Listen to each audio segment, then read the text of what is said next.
नमस्ते दोस्तों, आज मैं आपको स्टीफन आर कवीज द्वारा लिखित the 7 habits of highly effective people book के बारे में बताऊंगी। वीडियो पूरा देखने से पहले एक रिक्वेस्ट है, प्लीज चैनल को सब्सक्राइब कर दीजिए। The 7 habits of highly effective people book summary में हम 7 महत्वपूर्ण आदतों के बारे में जानेंगे, जैसे सक्रिय बनना, अंत को ध्यान में रखकर शुरुआत करना, महत्वपूर्ण कार्य पहले करना, हमेशा जीत जीत पर विचार करना, पहले समझना फिर समझाना, चीजों में तालमेल बैठाना और जीवन के हथियारों को तेज करना। लेखक स्टीफन आर कवीज द्वारा लिखित the 7 habits of highly effective people book उन लोगों के लिए उपयोगी है जो अपने व्यक्तिगत और व्यावसायिक जीवन को बेहतर बनाना चाहते हैं। इस पुस्तक में शामिल 7 आदतें पाठकों को अपने सिद्धांतों पर ध्यान केंद्रित करने, शीघ्र समाधानों के बजाय आदतों पर ध्यान देने, दीर्घकालिक विकास और स्थायी सफलता पर जोर देती हैं। इस बुक की आदतें हमें सुधार के लिए निरंतर प्रयास करने, अपने जीवन को संतुलित करने, जीवन की ऊंचाइयों को छूने और खुद को जानने के लिए प्रेरित करते हैं। सफल लोगों की पहली आदत, सक्रिय बनना। अपने बोलने के तरीके, अपने सुनने के तरीके और अपने कार्य करने के तरीके के प्रति सक्रिय बने, ताकि हमें ये पता हो कि हम अपने लिए क्या सही करते हैं और क्या गलत। सक्रिय लोग क्या करते हैं, इस बारे में कुछ विचार इस प्रकार है। 1. अत्यधिक एक्टिव लोग अपनी जिम्मेदारी को पहचानते हैं। 2. एक्टिव लोगों का व्यवहार उनके एक्टिव चुनाव का परिणाम होता है। 3. एक्टिव लोग चुनाव की शक्ति को जानते हैं। 4. सक्रिय लोग अपने साथ अपना मौसम भी लेकर चलते हैं, बारिश हो या धूप उन्हें कोई फर्क नहीं पड़ता। वे अपने मूल्यों के अनुसार कार्य करते रहते हैं। 5. एक्टिव लोग लोगों के विचारों में जो अपने काम का है उसे अपने जीवन में उपयोग करते हैं और बाकी विचारों को छोड़ देते हैं। पैसिव लोग क्या करते हैं, इस बारे में कुछ बातें। 1. पैसिव लोग अपनी जिम्मेदारी न पहचानने के कारण अपने व्यवहार के लिए परिस्थितियों को दोष देते हैं। 2. पैसिव लोगों का व्यवहार परिस्थितियों और भावनाओं का परिणाम होता है। 3. पैसिव लोग चुनाव की जगह भाग्य को दोष देते हैं। 4. पैसिव लोग अक्सर अपने भौतिक वातावरण से प्रभावित होते हैं। अगर मौसम अच्छा है तो उन्हें अच्छा लगता है, अगर नहीं है तो यह उनका रवैया और प्रदर्शन भी प्रभावित होता है। 5. पैसिव लोग लोगों के विचारों को अपने ऊपर हावी होने देते हैं। अपनी सेल्फ अवेयरनेस के बारे में और अधिक आत्म जागरूक बनने का एक शानदार तरीका ये देखना है कि हम अपना समय और ऊर्जा कहाँ केंद्रित करते हैं। हम सभी के पास बहुत सी चिंताएं होती हैं, जैसे हमारा स्वास्थ्य, हमारे बच्चे, काम की समस्याएं, कर्ज आदि। हम उन चीज़ों से अलग कर सकते हैं जिसे हम मानसिक और शारीरिक रूप से बदल नहीं सकते या जिसकी होने की संभावना बहुत कम हो, ताकि हम उन कार्यों पर फोकस कर सकें जो हमारे वश में हैं। सफल लोगों की दूसरी आदत, अंत को ध्यान में रखकर शुरुआत करना। अंत को ध्यान में रखकर शुरुआत करने का मतलब है कि अपनी मंजिल के बारे में स्पष्ट समझ के साथ शुरुआत करना। इसका मतलब है कि हमें पता होना चाहिए कि हम कहाँ जा रहे हैं, ताकि हम बेहतर तरीके से समझ सके कि हम अभी कहाँ हैं और हमारे द्वारा उठाए जाने वाले कदम अधिकतर सही दिशा में हो। अक्सर हम अधिक पहचान या दौलत हासिल करने के लिए संघर्ष करते हैं। केवल पहचान और दौलत पाने की कोशिश में हम इतने अंधे हो जाते हैं कि जो हमारे लिए मायने रखता है उसे समय ही नहीं दे पाते हैं। अंत हमें डरा भी सकता है और कार्य करने की प्रेरणा बढ़ा भी सकता है। अगर हम ध्यान दें कि हम एक ऐसा जीवन जी रहे हैं जो हमसे कभी भी छीन लिया जा सकता है, ऐसे जीवन को सालों तक जीना गर्व की बात है। इस भावना को हम अपने कार्य और जीवन में मोटिवेशन के तौर पर भी उपयोग कर सकते हैं। सफल लोगों की तीसरी आदत, महत्वपूर्ण कार्य पहले करना। जो चीज़ सबसे ज़्यादा मायने रखती है उन्हें सबसे पहले करनी चाहिए। उन्हें उन चीज़ों की दया पर नहीं छोड़ना चाहिए जो सबसे कम मायने रखती है। सफल व्यक्ति को वह काम करने की आदत होती है जो असफल व्यक्ति नहीं करना चाहता है। जरूरी नहीं कि वह ऐसा करना पसंद भी करता हो, लेकिन उनकी नापसंद उनके उद्देश्य की ताकत के अधीन होती है। लेखक हमारे कार्यों को 4 प्रकार के क्वाड्रेंट बांटते हैं, जो इस प्रकार है। 1. अत्यावश्यक और महत्वपूर्ण। इनमें ऐसे कार्य आते हैं जिन्हें तुरंत ध्यान देने की आवश्यकता है, जैसे अपना लोन भरना, भोजन लेना आदि। 2. अत्यावश्यक नहीं है लेकिन महत्वपूर्ण है। ये वह क्वाड्रेंट है जिसमें हम अपने उद्देश्यों और लक्ष्यों पर कार्य करते हैं। ये कार्य अधिकतर भविष्य को बेहतर करने के लिए ही होते हैं।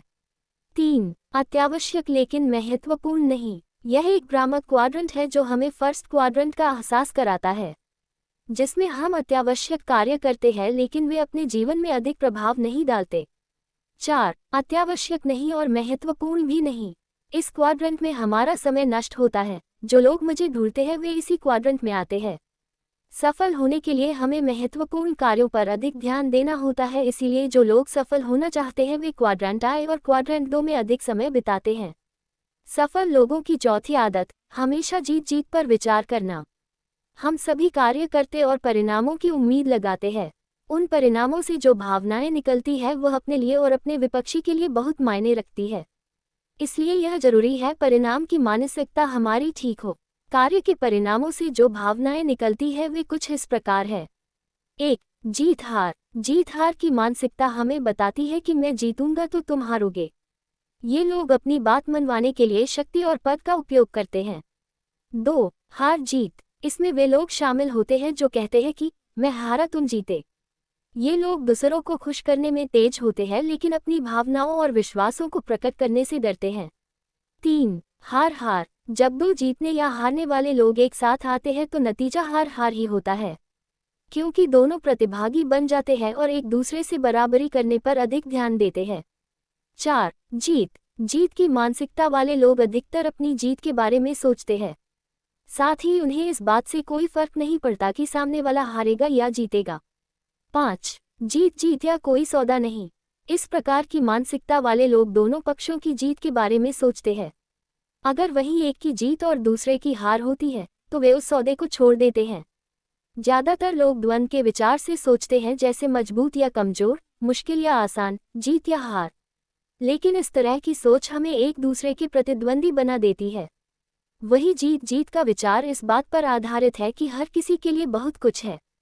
एक व्यक्ति की सफलता दूसरे व्यक्ति की असफलता पर हासिल की जाए यह जरूरी हो नहीं है। सफल लोगों की 5वीं आदत, पहले समझना फिर समझाना। हमारी आदत है कि हम जल्दबाजी में काम करते हैं, अच्छी सलाह देकर चीजों को ठीक कर देते हैं, लेकिन हम अक्सर सही सलाह लेने में असफल हो जाते हैं। अगर हम अपने जीवन साथी, अपने बच्चों, अपने पड़ोसियों, अपने बॉस, अपने सहकर्मी और अपने दोस्त के साथ प्रभावी ढंग से बातचीत करना या प्रभावित करना चाहते हैं तो हमें सबसे पहले उन्हें समझना होगा। हम ऐसा किसी तकनीक की मदद से नहीं कर सकते, क्योंकि अगर सामने वाले को लगता है कि हम कोई तकनीक इस्तेमाल कर रहे हैं तो उसे छलकपट का एहसास होगा और उसके मन में अनेक प्रकार के प्रश्न उठेंगे, जैसे हम ऐसा क्यों कर रहे हैं, हमारे इरादे क्या है आदि, और वह खुद को हमारे सामने खोलने में असुरक्षित महसूस करेगा। पहले समझने की कोशिश करो कि सामने वाला क्या कहने की कोशिश कर रहा है, क्योंकि ज्यादातर लोग समझने के इरादे से नहीं सुनते, वे जवाब देने के इरादे से सुनते हैं। वे या तो बोल रहे होते हैं, क्या बोलने की तैयारी कर रहे होते हैं। सफल लोगों की 6ठी आदत, चीजों में तालमेल बैठना। हर चीज परफेक्ट नहीं होती है, इसलिए हमें अपनी आदतों, विचारों, परिस्थितियों, कर्मचारियों आदि में तालमेल बैठना आना जरूरी है। तालमेल एक अलग प्रकार की शक्ति को एकत्र करता है जो हमारी कार्य करने की क्षमता को बढ़ा देती है। तालमेल सिद्धांत केंद्रित नेतृत्व का सार है। ये सिद्धांत हमारे ध्यान का पालन पोषण करता है। ये लोगों के भीतर की सबसे बड़ी शक्ति को प्रेरित, एकीकृत और बाहर निकलता है। प्रकृति में हर जगह तालमेल है। जैसे अगर हम 2 पौधे एक साथ लगाते हैं, दोनों पौधों की जड़ें आपस में मिल जाती है और मिट्टी की गुणवत्ता में सुधार होता है, जिससे दोनों पौधे अलग अलग होने की तुलना में बेहतर तरीके से विकसित होते हैं। दूसरा उदाहरण, अगर हम लकड़ी के 2 टुकड़ों को एक साथ रखते हैं तो वे अलग अलग रखे गए कुल वजन से कहीं ज्यादा वजन उठाएंगे। पूरा हिस्सा अपने भागों के योग से बड़ा होता है, एक और एक का योग 3 या उससे ज्यादा होता है। सफल लोगों की 7वीं आदत, जीवन के हथियारों को तेज करना।